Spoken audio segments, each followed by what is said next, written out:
Hey everyone, it's Movie Lover Warren 20 here, and I'm here with a brand new movie review. And this movie review is going to be for the third installment in the iconic horror franchise I am currently reviewing. And that franchise is for none other than, of course, Friday the 13th. We are now on to the third installment of the series, which is Friday the 13th, Part 3. Did you know what Part 3 means? In 3D. Yeah, so this review, I'll be wearing my iconic Friday the 13th 3D glasses. So, yeah, because this movie is in 3D. So, with that being said, let's get on with it. So, what is Friday the 13th? Okay, so technically, originally, it wasn't actually released in 3D when it came out. It was given a 3D re release, but I like that it's in 3D. It's pretty cool. It was originally going to be the final film of the Friday the 13th series, but then a fourth one got announced. And a fourth one was supposed to be the final installment series, but it kept going and going because it kept making money.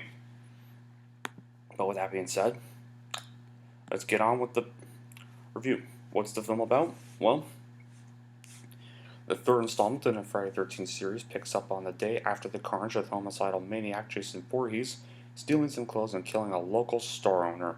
Meanwhile, Chris and her sometimes boyfriend Rick are hosting a group of teenage friends at Chris's lake house. Despite a run-in with a local biker gang, they enjoy an amiable weekend together. That is, until Jason begins knocking off kids and bikers alike. So yeah, that's pretty much the plot of the movie. And what are my thoughts on this film? Well, I gotta say, I think it's probably the weakest of the original four. But it's not terrible. It's not the worst Friday the 13th movie. I mean, one of the like there's a few reviews away till we get to what is really the worst one, and I think you could guess what the worst one is. Well, most of you could probably guess what the worst one is. So, yeah. That being said, I'll start with the good qualities first. Well, the good qualities. Well, really like the brutal deaths, especially Andy's death. I think Andy probably has the best death in the movie, and probably one of the best deaths in the series. The soundtrack is pretty decent. There are some interesting characters like protagonist Chris Shelley and Chili. And it's also the very first film in the franchise where Jason dons his very iconic hockey mask that he would wear for the rest of the series. After his little sackhead mask was destroyed in the last film. So yeah. And I also did like the final fight between Chris and Jason, which was pretty tense with Jason shrugging off most of Chris's attacks. And I also gotta say, while 3D horror films usually never end up being good, like for example, Saw 3D, The Final Destination, Jaws 3D, ugh. Or, yeah, Night of the Living Dead 3D. Yeah, there was a 3D remake of it, guys, but it was not given a wide release, I'll tell you that. This is actually kind of good. The 3D is kind of good for a horror movie, I gotta say. I always like watching the 3D version of the film. Now for the bad qualities, well, while some of the kills are brutal, they're kind of delivered in a way where it ends up looking funny and overall silly, and tagline doesn't really have a new dimension of terror, really. And I don't know why it's called Friday 13th. This movie literally takes place on Saturday the 14th, as the movie is set after the previous film. And after the movie is really nothing but people just throwing or shoving things at the screen, which comes off very jarring. Although this is excusable as it was originally made in 3D. And there's a bit of a plot hole.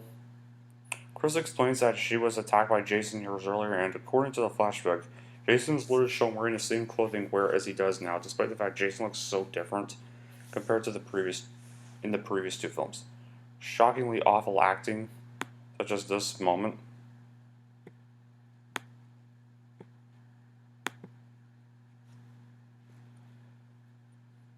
Hold on.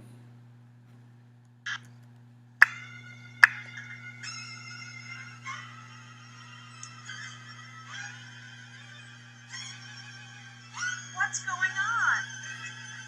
Get up! Shelly, enough is enough!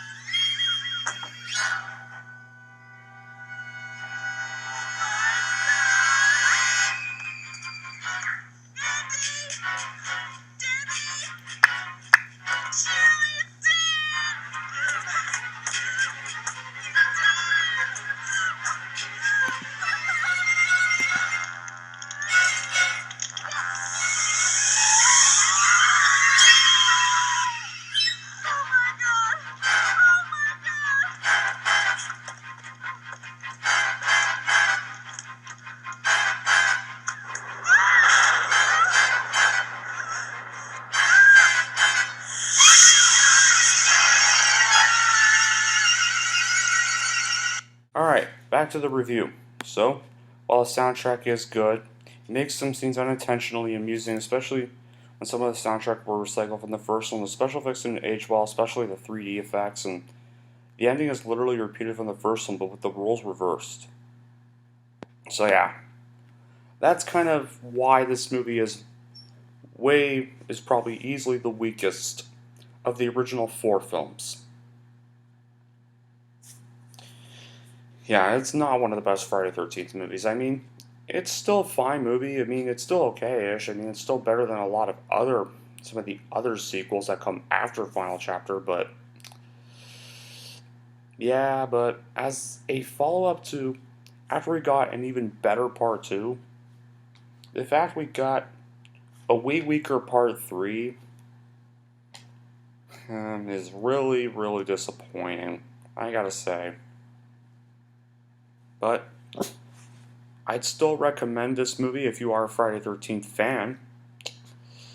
It's still worth a watch if you really want to continue into the series. I gotta say, it's the weakest of the original 4, but it's still worth watching for those slasher fans, and here's how I'm going to rank it. I am going to give Friday the 13th 3 a 6.5 out of 10. Alright, we just took care of all the other 3 films, so you want to know what's next from the next Friday 13th movie? Oh, it's probably the second best of this series. Yep. The next Friday 13th movie is the long-awaited The Final Chapter.